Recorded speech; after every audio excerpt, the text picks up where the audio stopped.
morning and welcome to this service from Unity of Bellingham. My name is Liz and I'm your platform assistant today. And I'd like to start the service by sharing with you our 5 principles of unity. God is good and present in all things. The holiness of God is my own true nature. I am creating my experiences by how I think. My thinking is guided by my daily affirmations and prayers. I follow and am sustained by these values in every way, every day, and so it is.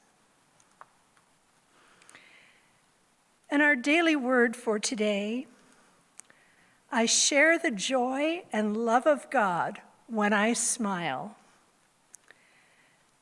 Even if a language barrier prevents me from understanding another's words, I know that most people will respond to a friendly smile. My smile can convey goodwill, communicate delight from an unexpected blessing, or inspire awe at the sight of a star-filled night sky. A child not yet able to talk shares love and joy quite effectively with a sunny smile. I feel happy when others smile at me. This friendly, welcoming gesture reminds me that we are all one in spirit. Smiling at my reflection in a mirror, I see the light that shines from me. I feel a quickened awareness of the divine love and joy that are present everywhere as I realize how simply and beautifully my smile can express that love and joy without any need for words. And from Numbers 6:25, the Lord make his face to shine upon you and be gracious to you. And so it is. So even in this day of COVID, when you're wearing your mask, still smile because it reflects in your eyes. And now I'd like to introduce to you our guest speaker for today, Reverend Deidre Ashmore. Thank you, Liz. As Liz mentioned, I'm Reverend Deidre Ashmore, and the last time that I participated in a service here, actually that's not true. I was here last year for my dear friend, Sandra Sully Keep's memorial service for her husband, Bill Keep. However, 23 years ago, this was my church. I was a member of this community. And so it's a delight for me to be back and to be with you again. And Pete Ray and Teresa were here, and I went off to Unity's seminary, Unity's ministerial school. So that was 23 years ago, and here we are today. Who knew? But it's a delight to be here with you. Thank you for having me. 3 years ago, my husband Andrew and I retired from our working career. And we have decided that we now, instead of saying that we're retired, we say we are refired and we are rewired. And that fits for us. Since then, peace, we realize, has always been a value that we adhere to and that we cultivate in our lives. And so we had this goal to form our own foundation. We were successful in that, a 501c3 Peace, the Ashmore Peace Foundation. And through that work of our foundation, we came across a book and the work of a man named Paul Chappell. Paul was in the army during Iraq. He served as an army captain, and he realized very quickly that war is not the way to peace. It's just the opposite. And so we need to move into the art and discover the art of waging peace. So Paul Chappell has a book, he's written several, but we picked up the art of waging peace so we could get more ingrained and really go deeper into how do we do that? How do we create more peace? So what I want to share with you today is some of Paul Chappelle's work and what he discovered in his research and interviews with many people about peace. The single most cause of human aggression, including murder and assault, is that of not being respected. And when we think about that, that feeling of disrespectful is the single most common cause and the root of individual acts of aggression and also violence. And we do know that those acts of violence and disrespect usually come from not being respected, and not often starts early from childhood. It also, studying this work has caused me to look at my own behavior. When have I been disrespectful? Have I committed to someone's feelings of aggression? The truth is, yes, I probably have. I remember from a childhood doing some really cruel, mean things as a child, which tells me I felt disrespected and I felt shame. So it's never too late to begin to understand and to look at new ways of being to create and generate more internal peace. It's not easy, is it?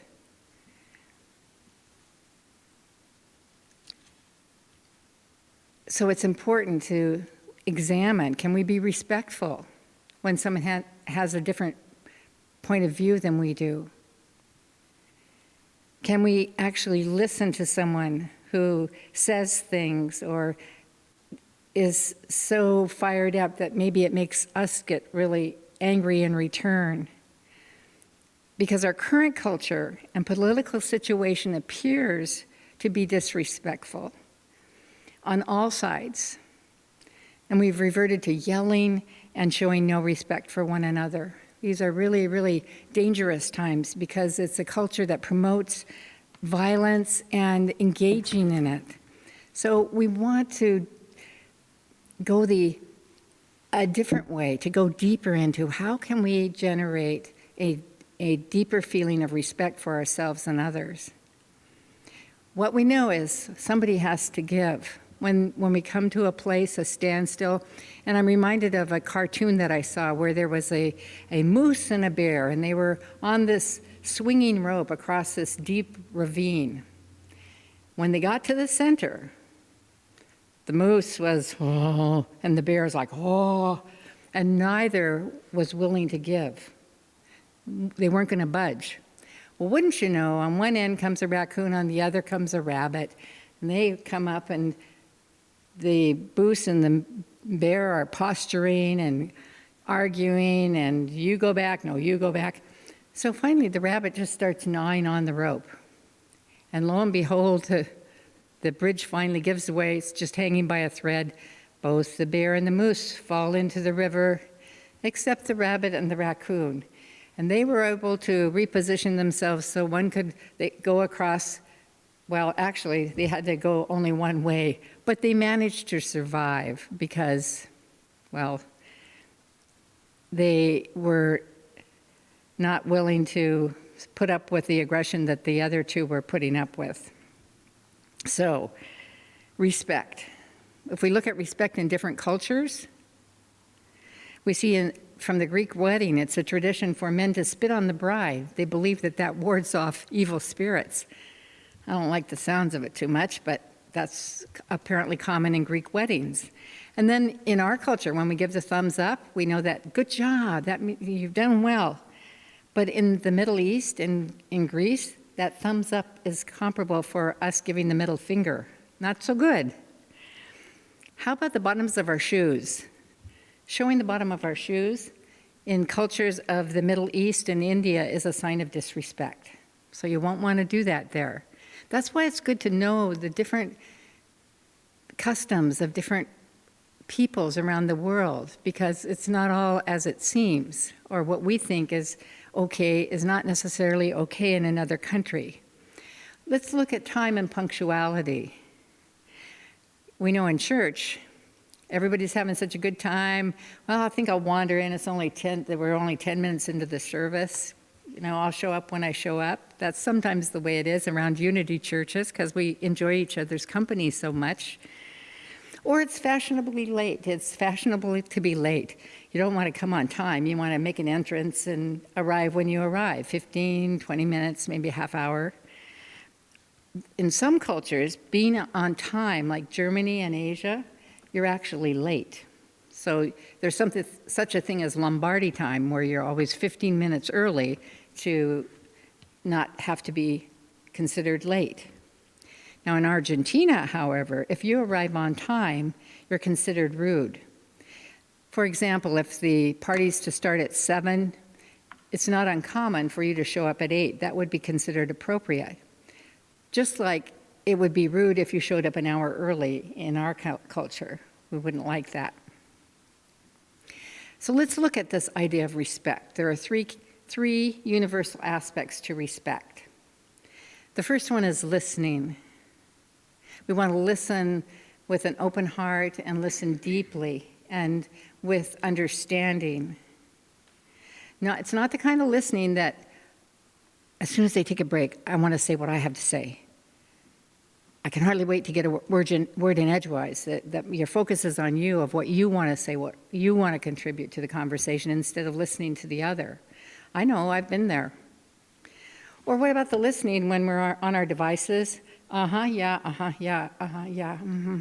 No, it's not that kind of listening either. It's full body, eyes open, ears open, listening with interest.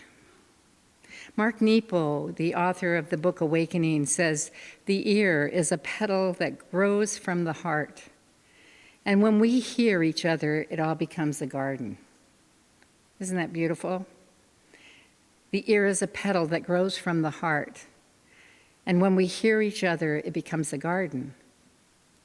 Yeah, so there's something about hearing that branches out, that expands, that grows. So what's it like to listen from your heart?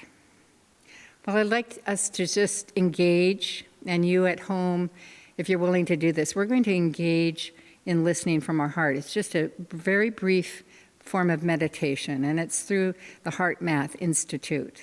So I'd like you now just to take a moment, and if you're comfortable, you can close your eyes. And as you breathe in, imagine breathing in from your heart space.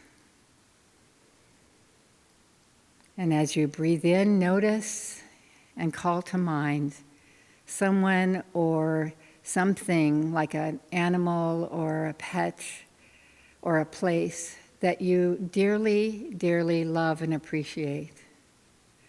Someone that you have profound respect for, a place or a beloved pet.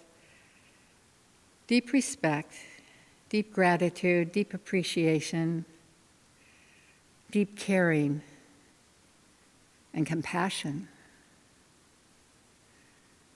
And now just beam that appreciation on this beloved one.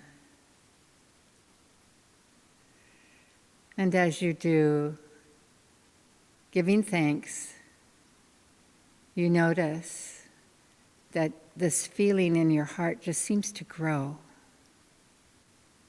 And we can let this feeling, we know that our awareness reaches all areas of the world. We start out with this ministry of appreciation and gratitude and all the people that come and have been here and are at home now. And we let it move out into the community, into Bellingham, throughout the state, into the world, the country, the world, and out into the universe. This brilliant light of appreciation and gratitude, knowing that it encompasses everyone.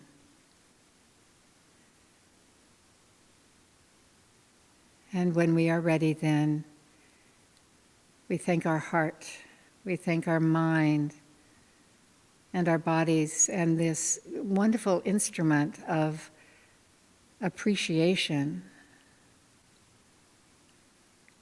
Returning our awareness and saying thank you, thank you, thank you, we can open our eyes.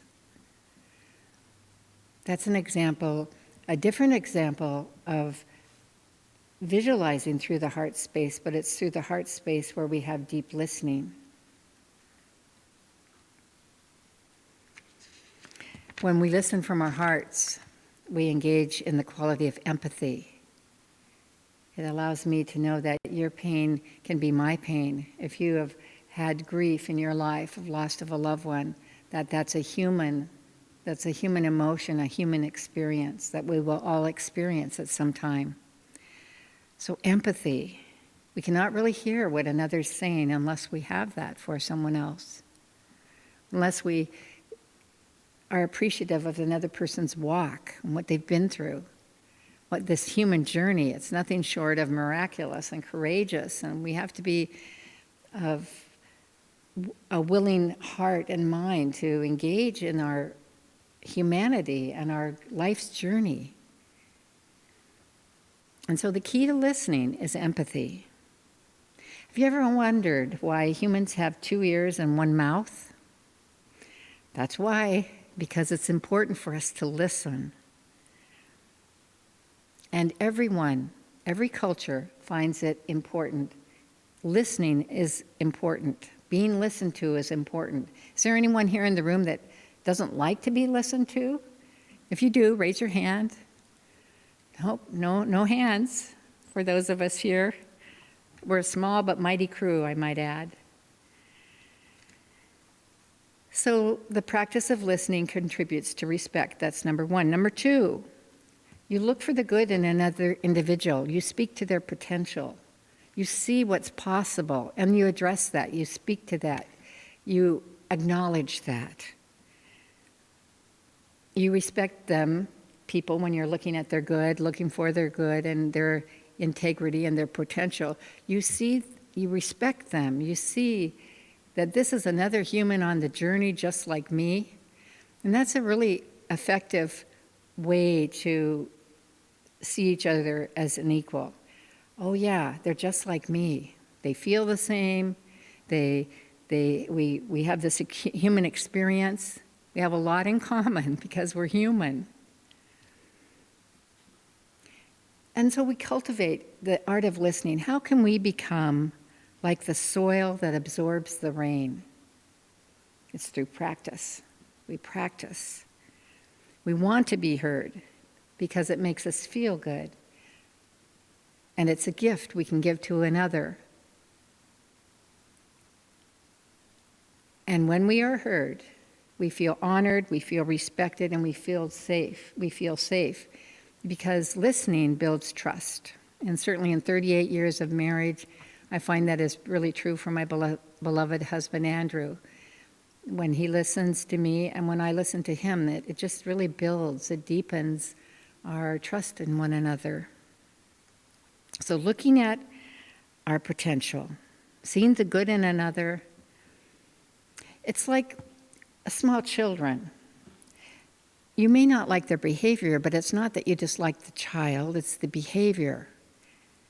We want to see the good. Everyone is deserving of being treated with respect. Number 3 would be then, be yourself, be authentic, don't be a hypocrite. Practice what you preach, walk the talk. That's our 5th basic principle, unity principle, it's got to be applicable. We've got to live from this place. How many of you heard when you were growing up, do as I say, not as I do? Anyone? Yeah, I know. What was that about? We as children knew that that's not right. That's not right, but boy, you sure didn't say anything, did you? Because they would give you something to cry for or cry about. Yeah, so ask the question then, do I mean what I say? Do I do what I say, and am I in integrity? It comes down to this.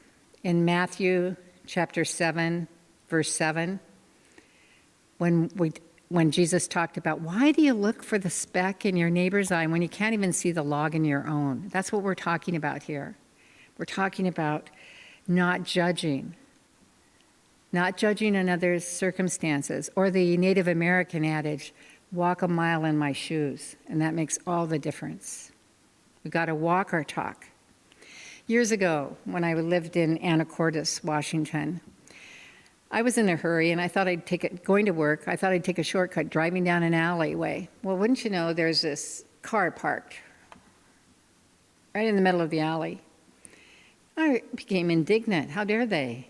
You know, what's going on here? So I started honking, and much to my dismay, out comes a person in a wheelchair that was going to be helped into the car. Can you imagine my embarrassment and my feelings of, oh my gosh, Deidre, could you just lighten up a bit? Why is it all about you? It's that respect thing. We have to treat each other with respect. And part of that comes from, you know what it comes from? We cannot see the bigger picture, can we?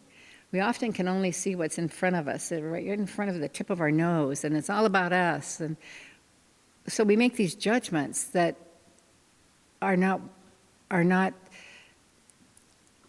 they're not worthy. They're not adequate. They are not a judgment that can be taken in with all of the bigger perspective.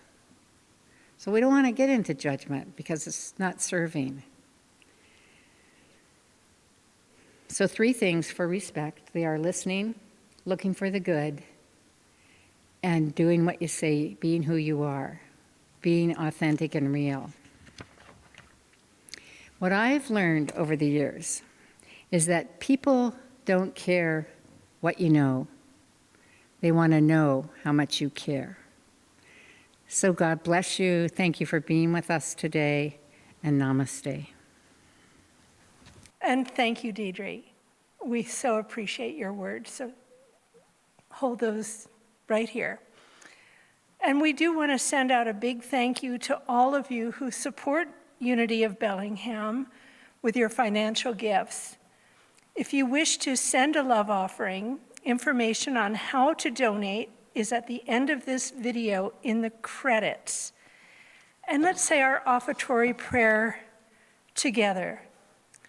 Divine love, as me, blesses and multiplies all that I have, all that I give, and all that I receive. Thank you, God. And now our prayer of protection. And if you know these words, please say them with me. Together, the light of God surrounds us. The love of God enfolds us. The power of God protects us. The presence of God watches over us. Wherever we are, God is, and all is well. I am the light of God. I am the love of God. I am the power of God. I am the presence of God. Wherever I am, God is, and all is well. Peace.